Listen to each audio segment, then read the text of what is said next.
Halo Sobat Lingkungan, pada kesempatan kali ini saya Jessica Dana Putri akan menjelaskan fungsi dari bioteknologi terhadap teknik lingkungan. Sebelum itu, apa kalian tahu bioteknologi itu? Bioteknologi adalah cabang dari mikrobia atau mikroorganisme, ialah jasad hidup yang sangat kecil ukurannya, sukar diamati tanpa alat pembesar seperti mikroskop. Nah, itu dia, mikrobia atau mikroorganisme adalah cabang dari bioteknologi. Tapi bioteknologi itu adalah apa ya? Bioteknologi adalah penggunaan organisme, sistem biologis atau proses biologi untuk pengembangan produk atau teknologi yang berguna bagi manusia. Kita tidak bisa menampik bahwa setiap hari terdapat kegiatan yang menghasilkan polutan, sehingga berdampak buruk bagi lingkungan. Polutan yang dihasilkan oleh berbagai industri seringkali tidak hanya menurunkan kualitas lingkungan, melainkan juga membahayakan makhluk hidup. Salah satu contohnya adalah tumpahan minyak di laut.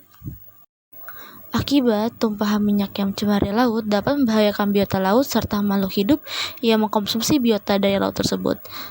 Beberapa peristiwa tumpahan minyak di laut. Yang pertama, pipa Pertamina di Balikpapan pada tahun 2018. Yang kedua, kebocoran minyak Pertamina di Karawang pada tahun 2019. Pencemaran skala besar tersebut akan sangat merugikan lingkungan dan makhluk hidup apabila dibiarkan begitu saja. Umumnya, tragedi tumpahan minyak membutuhkan waktu bertahun-tahun supaya wilayah yang tercemar kembali pulih.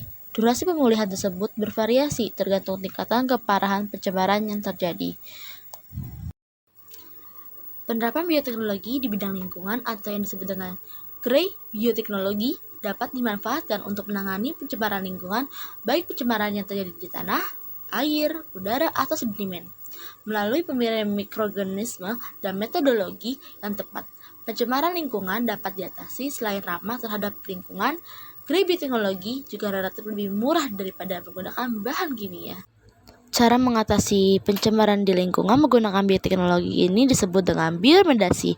Bioremediasi sendiri merupakan optimasi kontak antara mikroorganisme dengan pencemar. Pencemar tersebut dimanfaatkan oleh mikroorganisme sebagai sumber makanan. Terdapat 4 tahapan utama yang harus dilalui dalam bioremediasi. Tahap tersebut ialah isolasi bakteri, pengujian bakteri dalam mendegradasi zat pencemar, identifikasi dampak bakteri. Contoh penerapan bioremediasi yang digunakan untuk mengatasi tumpahan minyak yang terjadi di Balikpapan. Proses bioremediasi area tersebut berlangsung pada tahun 2019 dan 2020. Mikroorganisme yang digunakan memiliki kemampuan menghasilkan biosurfaktan sehingga mengurangi tegangan permukaan pada tumpahan minyak. Karena tegangan permukaan berkurang, maka kelarutan tumpahan minyak tersebut meningkat, sehingga mikroorganisme petrofilik lebih mudah mencerna hidrokarbon dalam minyak.